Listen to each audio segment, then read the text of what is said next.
Hi again, friends. Ed Harold here. Welcome to another edition of our Life with Breath Expert Series. And boy, do we have an amazing guest here today, and I can't wait to share him with you. So buckle up, everybody. Here we go.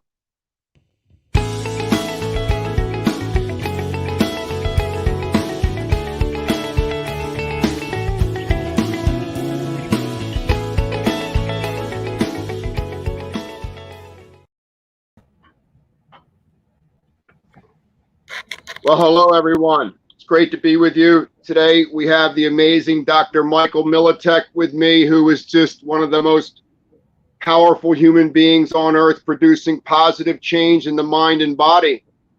And before we dive in to our experience with Mike, let's just take some time to take a few breaths, let go of whatever's been going on during the day, and begin to listen with our entire body so we can absorb this valuable information.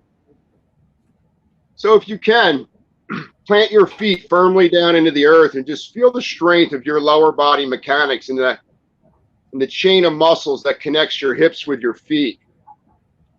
Become aware of your sitting bones and try to roll onto the front of your sitting bones slightly so that the belly can slightly come forward and the thoracic diaphragm can enter the gut on the inhale.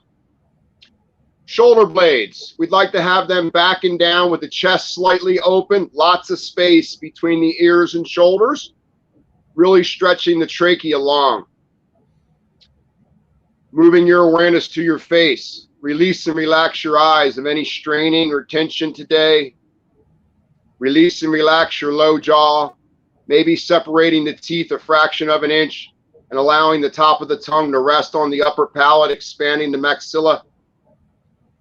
Bringing your awareness to your nostrils. And just begin to inhale slower than you normally do. And notice the sensations associated with a slower inhale. Shifting your awareness to your abdominal muscles, the muscles of exhale, the expiratory muscles. Gently begin to draw your muscles back on the exhale, flushing the gastrointestinal tract. Slow motion inhale, stabilize the mind. Slow motion exhale, cleanse the gut.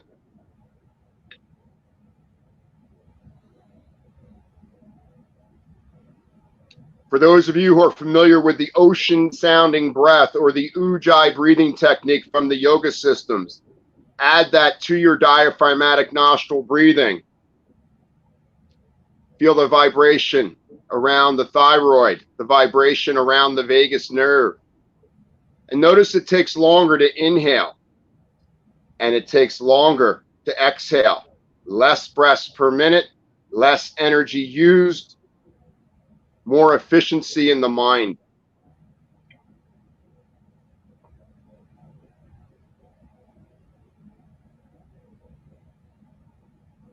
Now, using your mind and this breath, slow motion inhale, and pause for several seconds and silence and stop the mind.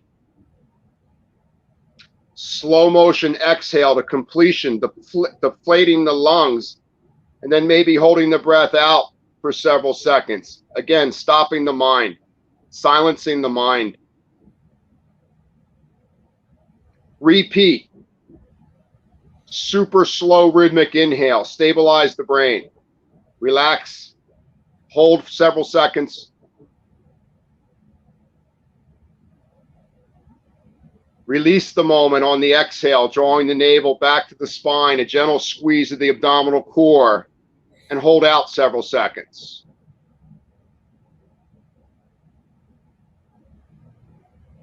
One more round, my friends, going as slow as you can, letting go of the constraints of man-made time.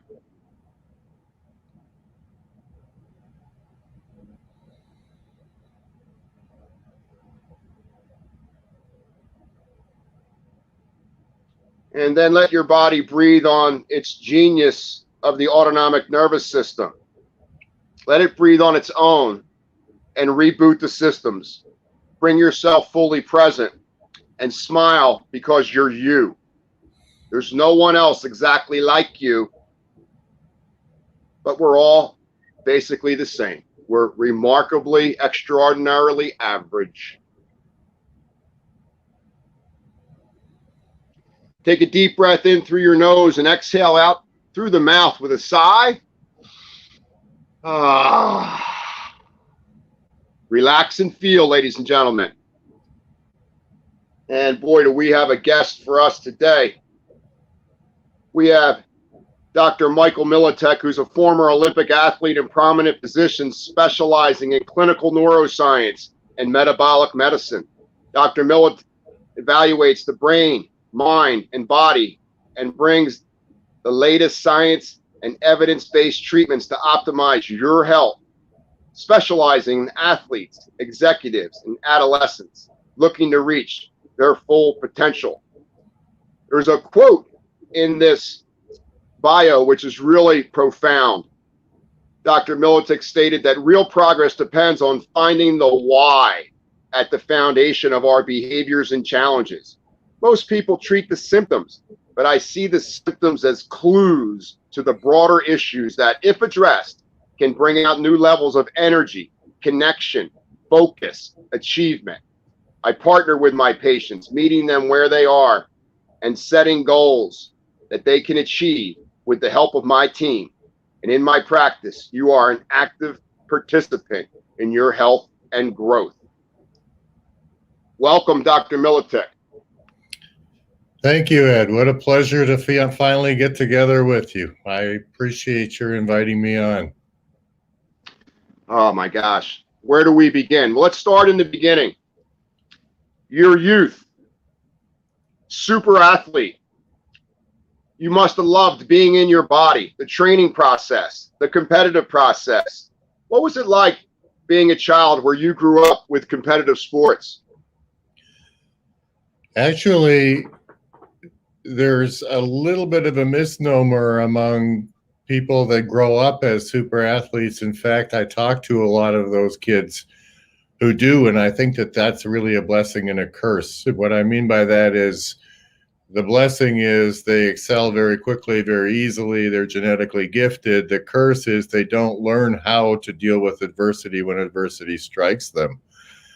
I had a lot of early childhood, I would call it trauma experiences, and I never felt comfortable in my body. So sports was actually a way that I adapted along the way in order to try to gain control, comfort, familiarity, and ease with my body. So I did play every sport possible that there was, because it was a way to express what I otherwise couldn't. It was a way to communicate what I otherwise couldn't. It was a way to develop something that I felt frankly ashamed of and awkward about. So sports was very different to me. And yes, underneath all of those layers, there was obviously some genetic predispositions because I ended up at a high level of achievement, but I would attribute that more to the drive, Ed, that I had and the drivenness to determine exactly what the right way was, to connect with mentors, to seek out the best coaches, the best training methods, the best possible kinds of arrangements that I could make in order to help my training, until I finally fell in love with a single sport and devoted and dedicated myself to that starting at about 15. So that's a very, very brief synopsis of how it was playing just about everything there was to play as a kid, and the psychological reasons that went into the choice I made were quite varied. I loved Olympic weightlifting. I loved the feeling of the bar. I loved the control and mastery of the movement. I loved the explosiveness, the flexibility required, the strength, the power, everything that was there in one sport. And for me, it was just me against myself. I was only as good as my last workout in my own mind and the way I could recover from it. And it really solved a number of psychological issues, something that I think a lot of elite athletes end up doing, honestly. You know, when we speak of Olympic lifting, it's not something we see a lot of today. I think folks don't realize it takes a tremendous amount of coordination between the lower and upper body. It takes a tremendous amount of awareness of leveraging your breath and learning how to access the moment and trying to lighten that leverage as much as you possibly can. When you were working with the heavier training programs that you were involved in, when I was a kid training in the 70s, there wasn't any reference that we could go to around breath control or how the breath could help or hinder our training and regiments and racing and things like that, competitiveness. Now, in the 70s, when I got into weights a little bit, some of the Eastern Bloc countries were already way ahead of us in regard to the relationship of the breath and the training. Was your experience something like that? Yeah, very much so. I mean, my training was in the starting in the 70s, actually the latest 60s. I'm dating myself here, but I did start young, and very early on, within the first 2 or 3 years, fortunately, I got to a level where I was able to access some of what the Soviets were doing, and the Soviets had integrated so many things that put them really light years ahead of anywhere where we were when it came to Olympic sports and when it came to sports physiology in general. So the most we could do was to try to get a hold of translated Russian publications and see what they were doing. Just as the Chinese try to get our secrets for technology, now we were after everything we could to get their sports technology and acumen. So yes, breathing was definitely a part and is definitely a huge part of the sport, which we learned early on. Both the control of the breath, the use of the breath during the actual movements, and then using the breath to sort of switch on and switch off our nervous system. So very much, some of it was intrinsic, some of it you just feel as an athlete. Some of it was things we learned from the Russians. Yeah, there was there still is a lot of secrecy around training protocols. And, a lot of folks, they look at all sorts of different training programs they look at from their heroes, but they don't realize that was the training program they were doing years ago. There's exactly. So much secrecy around training. I never really got that, like no matter any sport that I was competing in, I always shared what I did. My goal was to leave the sport better than where I found it. And I just couldn't keep my mouth shut because I just wanted to help everyone fulfill their dream. And then you'd bunch up against the people and say, you can't tell people that. You shouldn't tell people that. And I'm like, why not?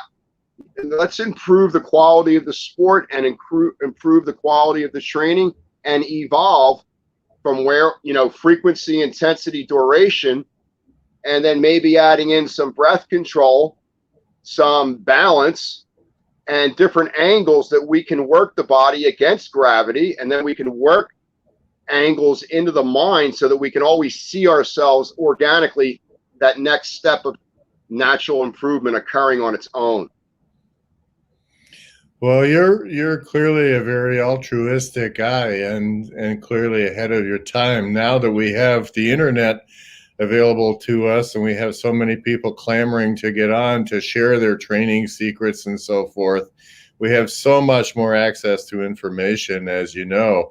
You made a comment I just want to pick up on a little bit earlier about Olympic lifting not being a tremendously popular thing in the West. Well, that's where we have to kind of tip our hats to CrossFit. And CrossFit has popularized Olympic lifting tremendously.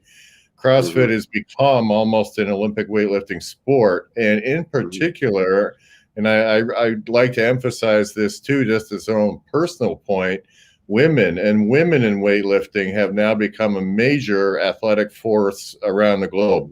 And I think we can trace a lot of those roots back into CrossFit and CrossFit training, which has now become dominated with the lifts, with the O-list. So back to your other point, though, I think that the sharing of information, certainly across these different disciplines, has been incredibly helpful Now power lifters talk to Olympic lifters, talk to CrossFitters, talk to strongmen, et cetera, et cetera. So just about everything becomes open, and I think there is a lot of openness now to, hey, where did you learn? What are you aware of? Where can I learn more? And the people that are really at the top are the ones that want to learn. They're the best students, not the ones that think they have the answers in these things.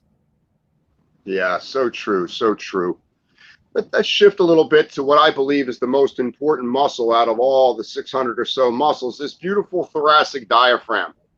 And when we look at the various responsibilities that it has in regard to the mind-body connection, it's almost like an organ in regard to the various responsibilities it has to keep us vibrant, to keep us healthy, to keep the mind focused and goal-centered. What has been your relationship with the thoracic diaphragm from the early 70s, and now it's transitioned into this amazing mind-body medicine practice that you have? What's your relationship with the thoracic diaphragm? That is a huge question, Ed, especially if we go back to that time, because back in that day, back in the 70s, no one talked much about the connection with our brains and our autonomic nervous system, obviously. But we all knew that we had to, if we were going down and beginning a lift, beginning a snatch or a heavy clean off the floor or something such as that, everything had to be absolutely tightened, and our thoracolumbar system in our back had to be tight. Our chest muscles, our pectoral muscles, our diaphragm, all of our surrounding muscles all had to be locked in. And locked in was a critical kind of phrase that we would use, kind of a critical cueing phrase, if you will. And one of the ways of locking in is to begin to use that thoracic diaphragm. So begin to take the breath and take the inhale that's required in order to help you lock into those positions. And even in the assistance exercises like squatting, for example, or doing pulling or other jerks or push jerks off the rack or something like that, everything has to be locked into place. Everything has to stay stable. So the stabilization additions that thoracic diaphragm could add and needed to add and were counted on to add to maintaining stability, maintaining starting positions and the solid base. So all of that was taken into account. The other thing that people did sort of subconsciously at the time were sort of similar to the triple inhale kind of things that we do now in order to activate our sympathetic nervous system. So that was an important part of it too, right before a lift would begin. So that was always something that, was kind of a part of the overall routine. And now when you say what role does it play moving forward? Well, that's a huge question, because at this point, even, I'm a neuropsychiatrist, so I treat just about every type of mental disorder, if you want to label it that, mental state, and mental states for performance, but mental states also for happiness, satisfaction, and longevity.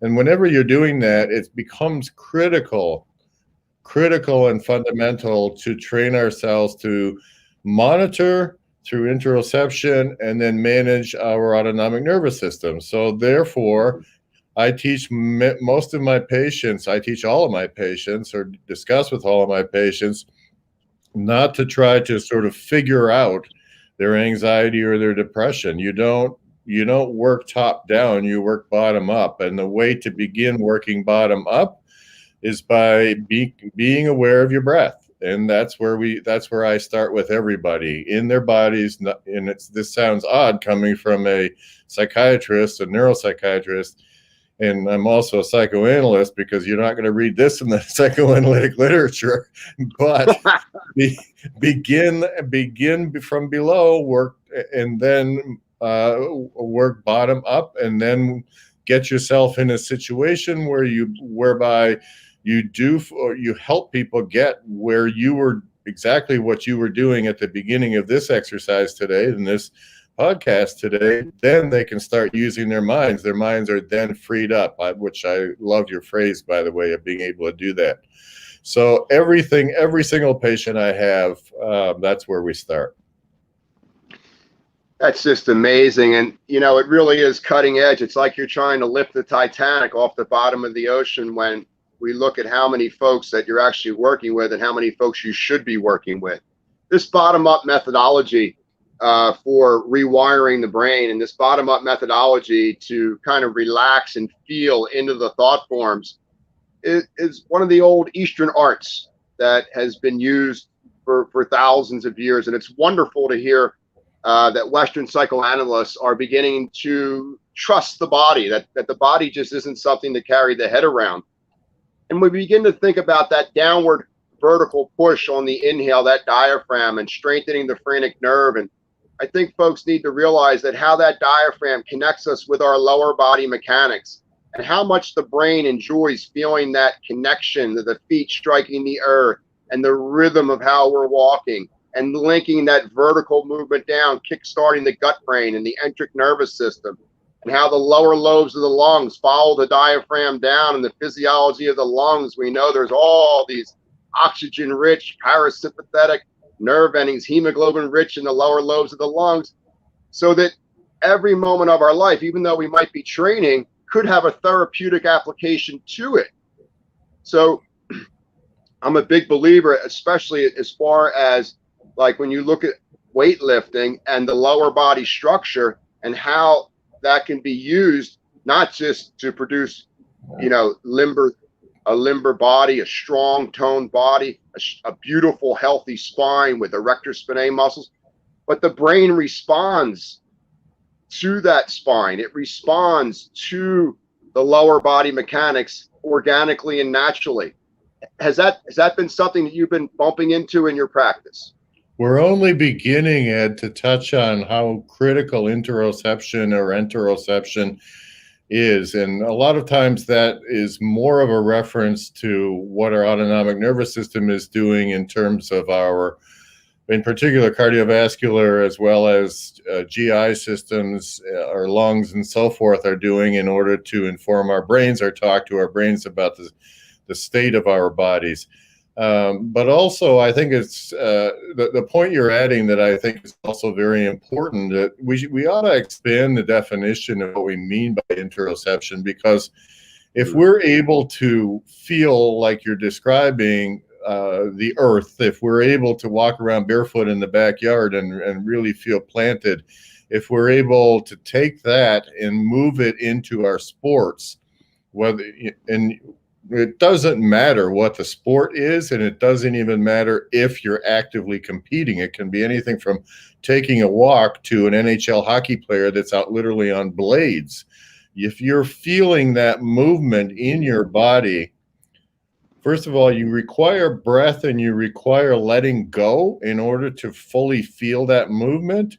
Then when you fully feel that movement, then you're able to send sensory signaling and in my opinion, hormonal signaling, even lymphatic signaling back into your brain. So I just picked hockey as an example because you're on blades there. You're not even, touching a ground, although you can feel, if you're a good skater, if you're an NHL, kind of skater, you're feeling the very edges of each of those strides, feeling where you land, feeling the pressure, feeling the angle. There's a tremendous, tremendous release of not only endorphins, but many other neurotransmitters that the brain then accepts as joy. Mm-hmm. So when I won, as an example, when I won the national championship, the easiest lift was my heaviest one because it didn't feel heavy. I felt a sense of joy in the lift. I knew that I had hit the positions perfectly, and that's what brings the joy. It's so well said, and it's coming fast down the pike. When we think of Olympic lifting, it's a lot like the golf swing. We have all sorts of different drills that we do because there's hundreds of different nerves firing split second, and we want to dial into this in our training as efficiently as possible.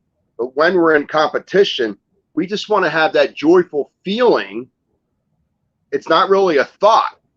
This is competition. You're not really thinking about it. It's in the training where we break down into different drills and try to help the brain connect the dots and try to work with different breathing strategies to stay from the inside out.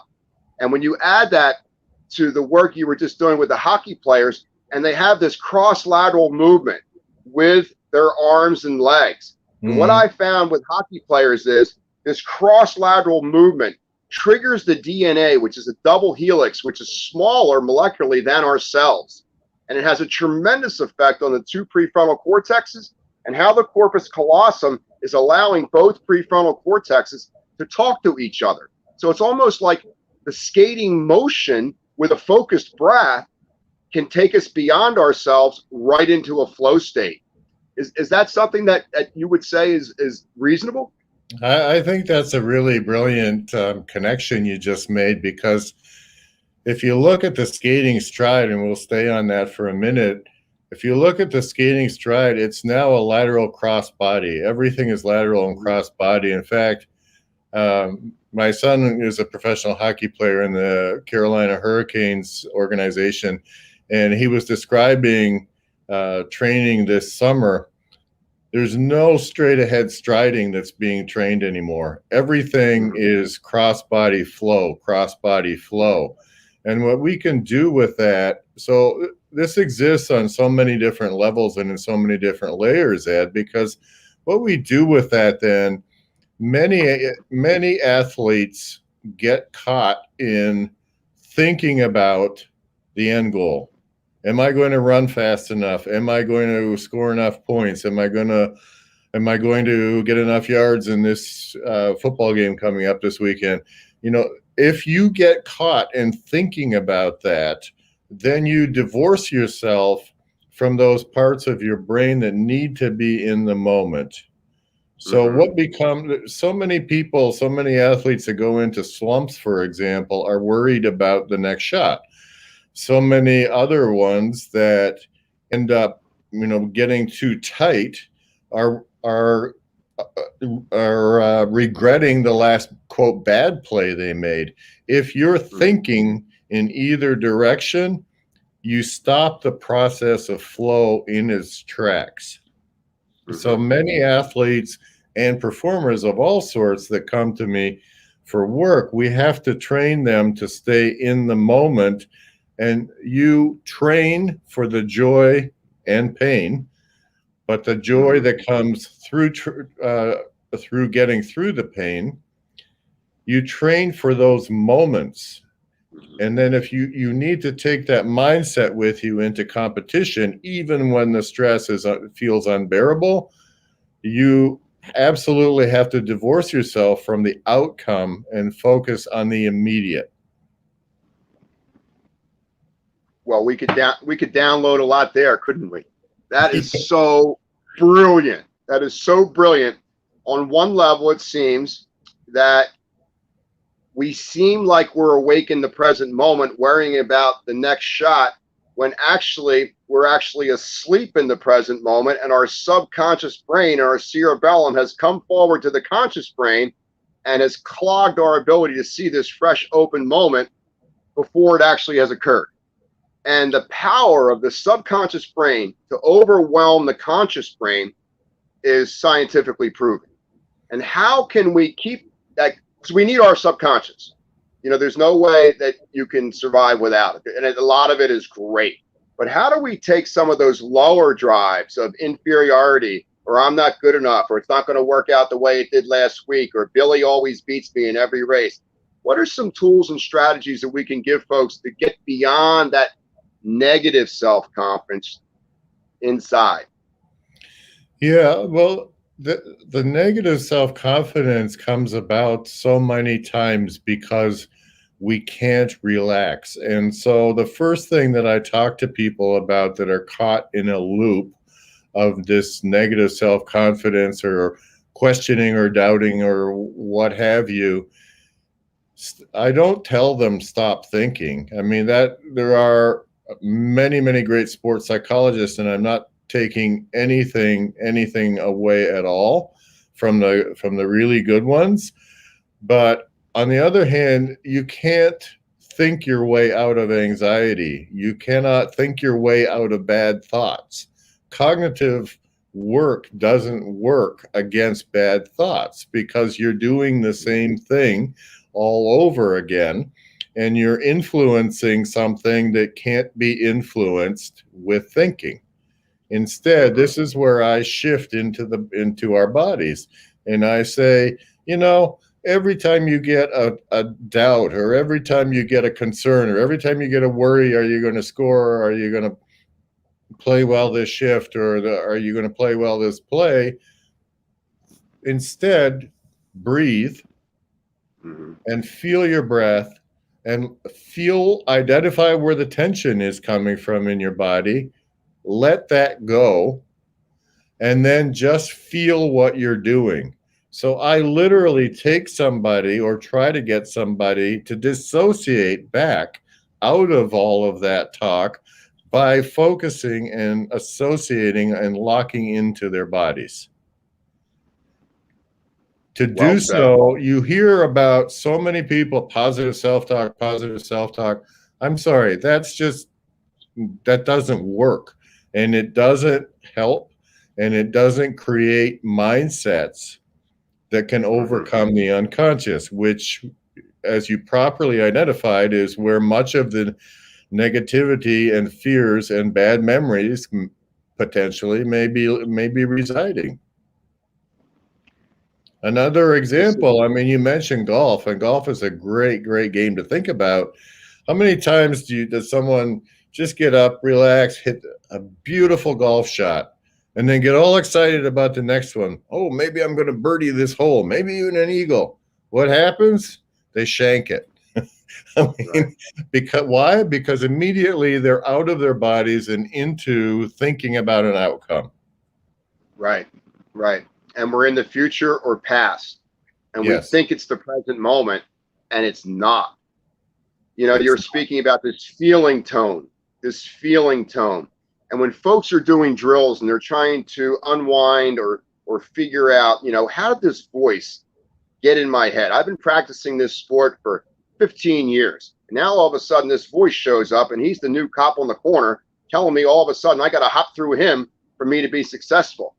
And one of the things that I like to do with folks in the drills is to just tune your mind into organically what's already happening.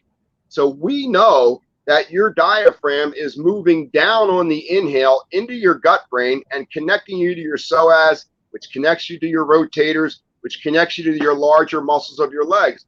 So if you can just follow that down into the body and have a felt sense of the moment before you decide what's going to happen in the moment mentally, it's a wonderful drill for folks to let them know that they do have tools on the fly that they can use, because you can't fix stress when you're not stressed. You have to be in the experience. And the more tools that we can share with people that are organically, naturally happening to keep us alive, to keep neuroplasticity growing, to fire off that hippocampus and have new strategies around old ideas, I think we're doing a great service to everyone who we see. Ed, I want to pull out one of your phrases you just used and emphasize it, because I think it's critical. Felt experience. And it's felt experience in the present that provides much more joy to the mind than the accomplishment of the goal in the end.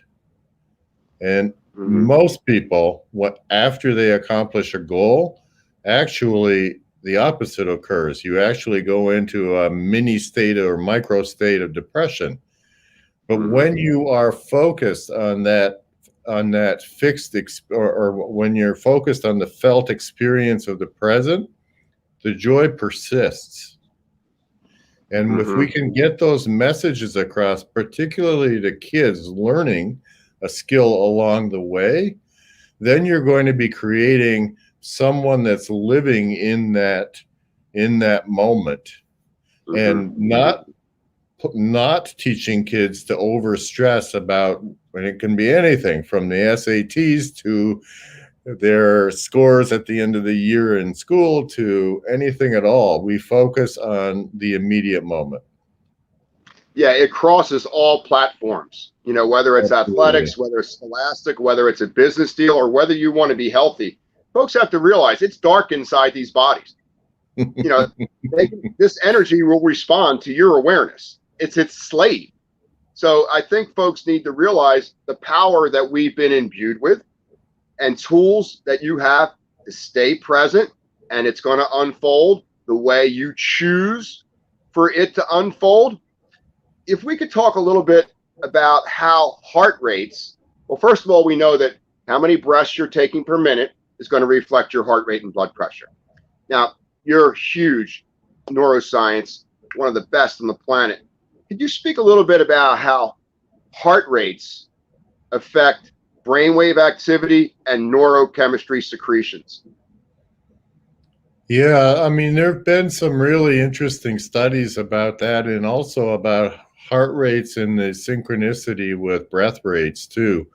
So what we know about this, and I think this is some of the recent studies maybe you're alluding to, even that when we slow our breaths down, we can obviously slow our heart rates down. Well, what that's essentially speaking to our brains about, it's sending signaling to our brains that, hey, you're not in a fight or flight state. You can stay in a state of calm, focused readiness.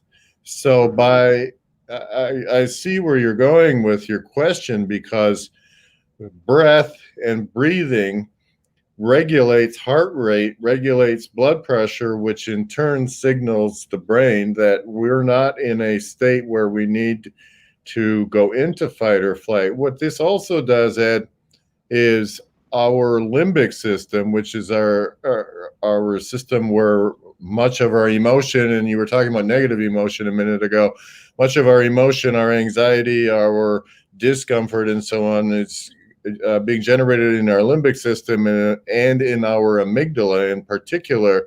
Our amygdala is not getting signals from our heart. Our heart's not racing, so our amygdala doesn't fire in the same way. Therefore, we're not releasing the same epinephrine, norepinephrine. Therefore, we're able to keep all of the rest of our sort of intrinsic memory system at work. And we're able to access the movement patterns that we have. When you interject a stress response into that, and you begin to do the opposite thing, where the limbic system starts firing and the posterior cingulate picks up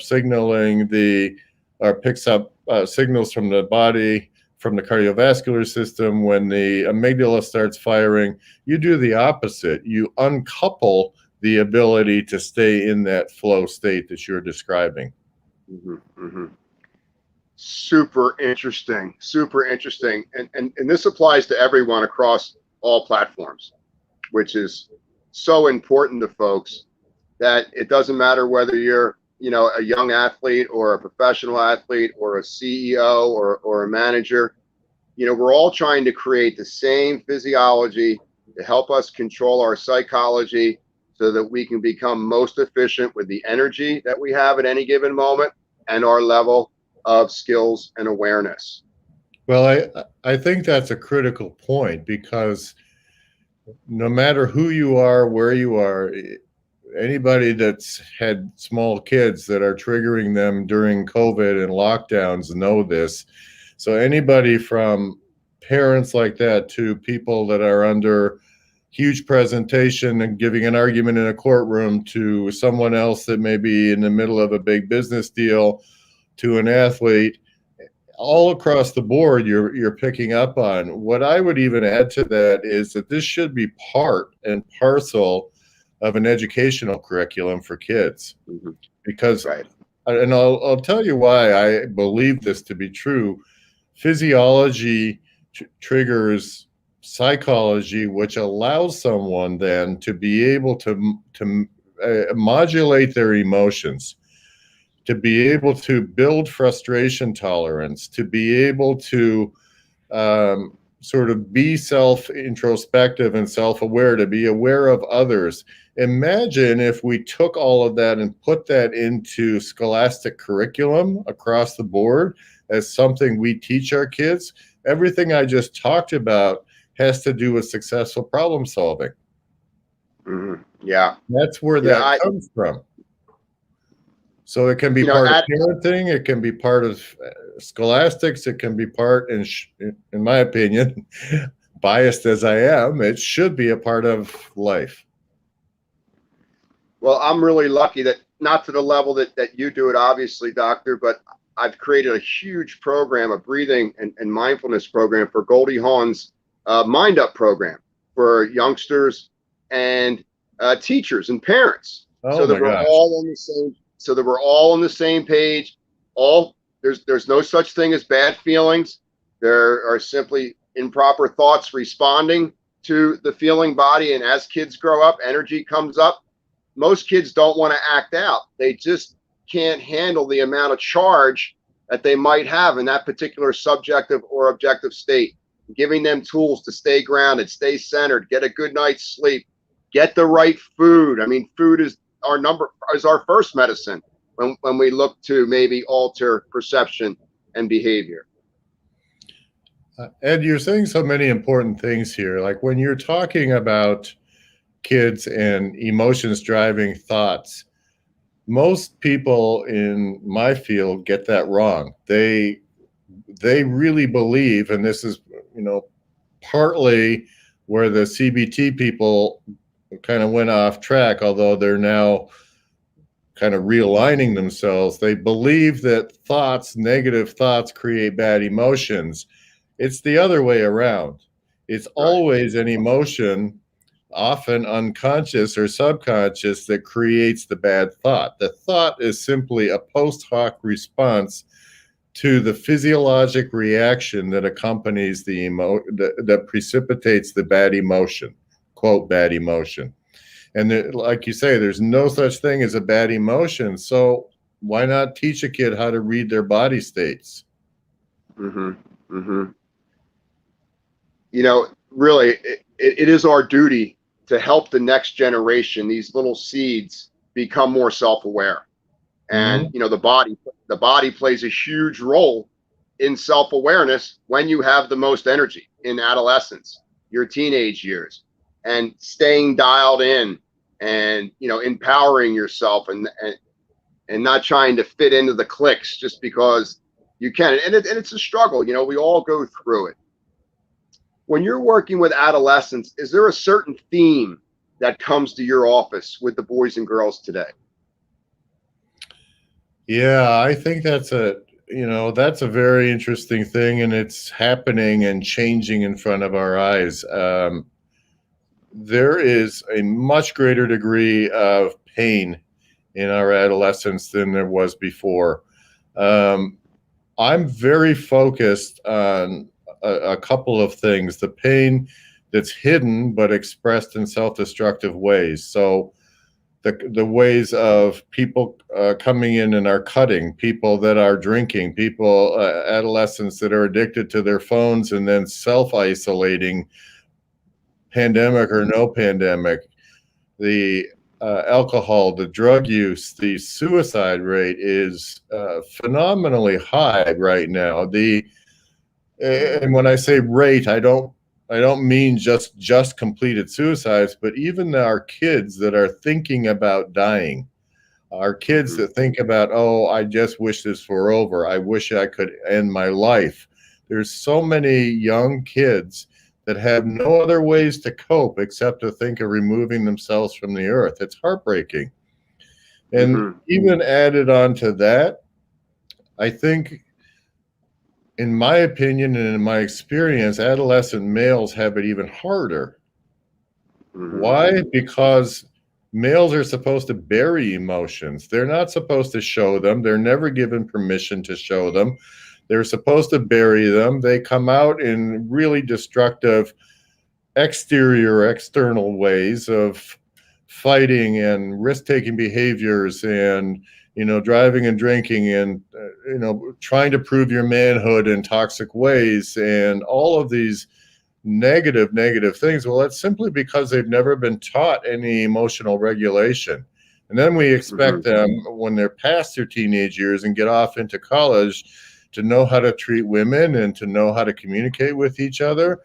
Come on, that's impossible if we're not teaching them that from a very early age and moving forward. So I see a lot of adolescent boys in more difficulty. In fact, Wall Street Journal published this article yesterday. I just happened to be browsing through the news in the morning.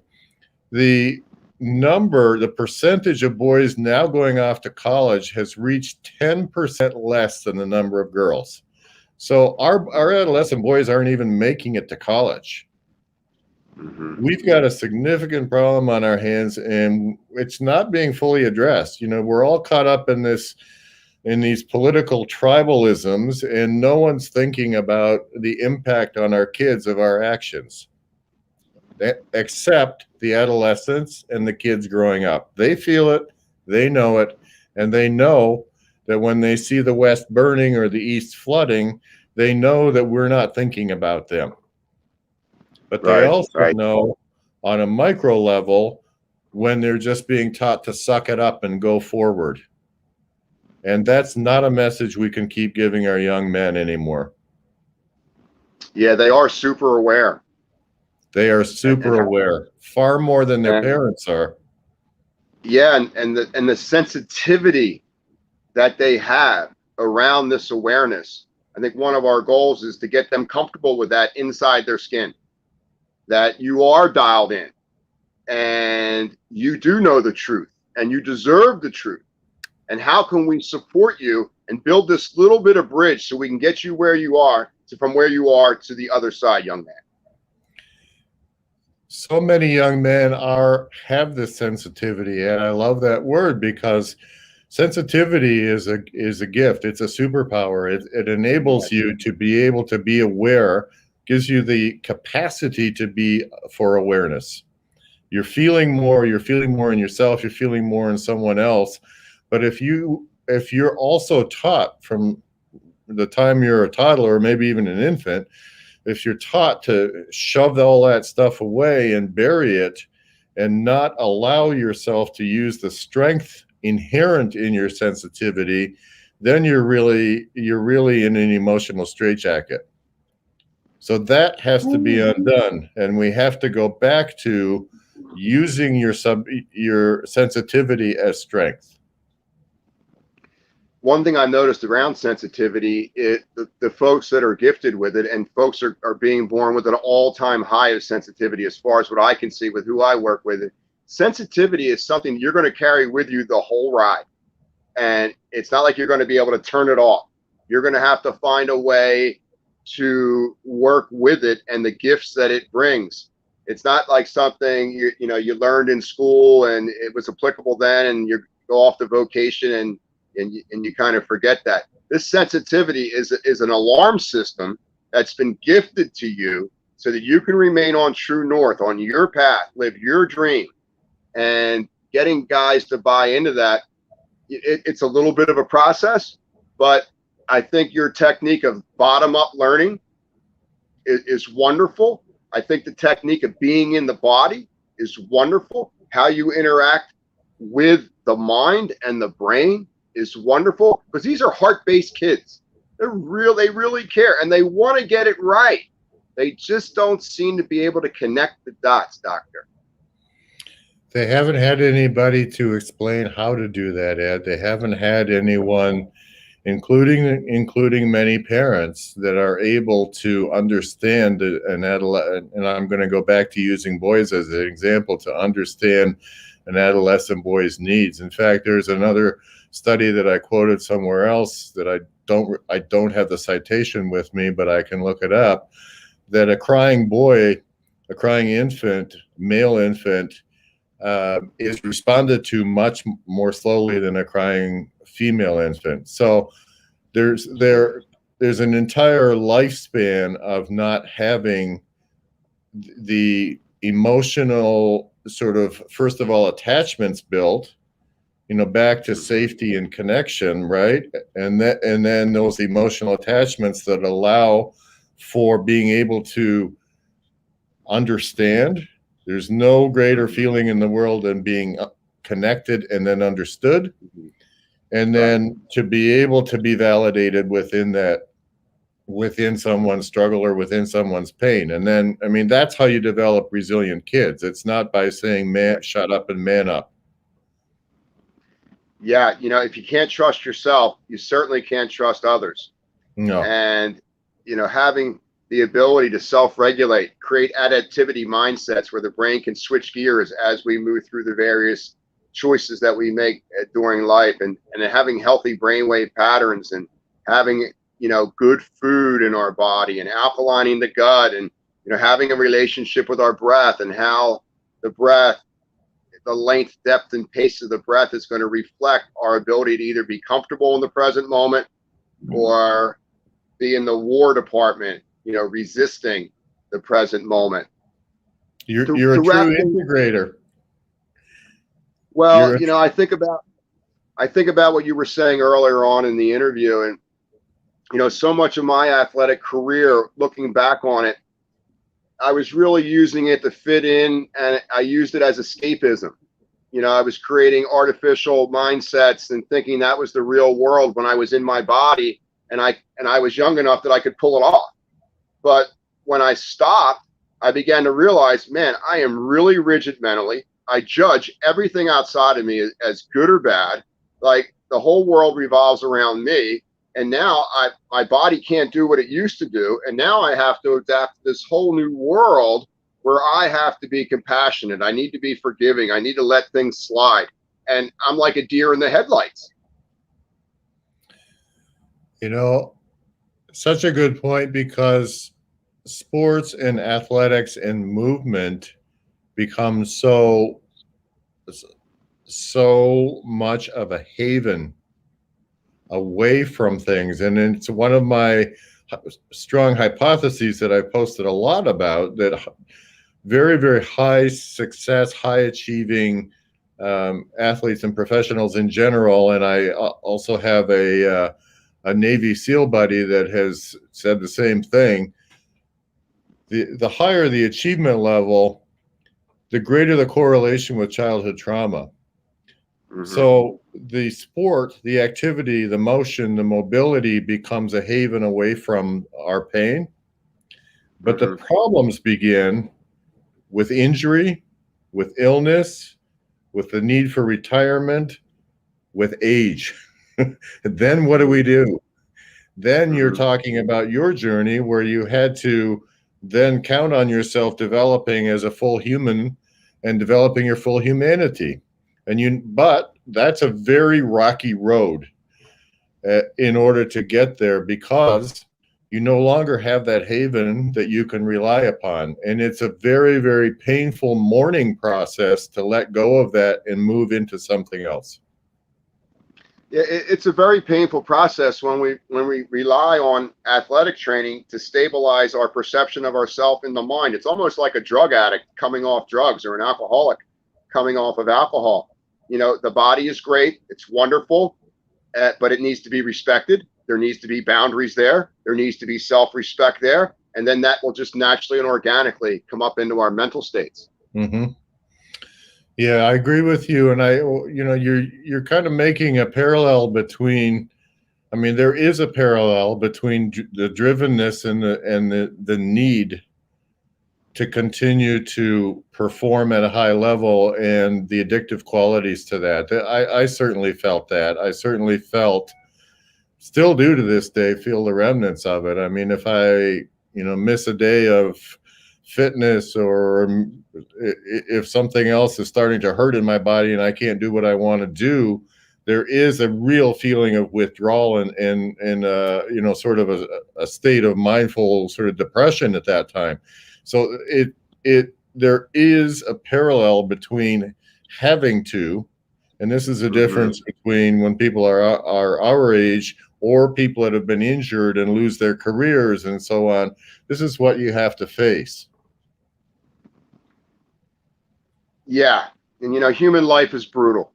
Human life is a participation sport all on its own. You must participate on this planet, or you will be forced to participate probably in something that you would prefer not be involved in. So injuries, one of the things, I used to hate injuries, but then after a while, I began to notice that physical injury would make me mentally slow down. And in that, like, I couldn't walk as fast from my house to the car. And initially I was like, oh my God, I'm going to be late for work. But then I began to realize, why am I objecting to walking slower? Number one, because that's the reality of it right now.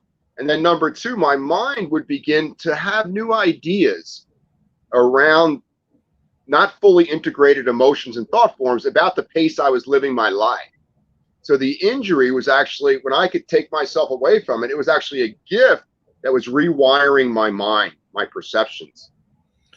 So the injury prevents you then from or takes away your drivenness. You can't physically run to the car and get to the next place on time. And that goes back to our sort of our mindset of achievement and the achievement mindset, right? And away from the present moment mindset. If that's taken away from you, then you slow down. And if you don't get caught up in your own sort of self-pity during that time of, oh my God, I can't run to the car, and you're forced to stay in the moment, you can become creative. So creativity can't exist in the midst of urgency, and it can't exist in the midst of the addiction of having to replace something with something else. Creative thinking, what do people talk about? I have my best creative thoughts when I'm in the shower. I have my best creative thoughts right before bed. I have them as I'm going on a walk. Well, why is that? It's because I'm not driving myself towards something, and all the other body brain systems aren't overly active. It allows us to be able to really experience ourselves and experience the creativity that our brains can generate. And if we can trust our minds to do that, then we've got another power to tap into. Oh gosh, that is so well said. To wrap this up, I like to work with folks, and I speak of two major nerves. Number one, the phrenic nerve, the motor nerve of the diaphragm, which gives us energy. And then the vagus nerve, our ability to self-regulate, our ability to chill out, resiliency, adaptability. Can you explain a little bit about the relationship between our awareness with the energy of the phrenic nerve and our ability through breathing and other techniques to amplify our vagus nerve's qualities?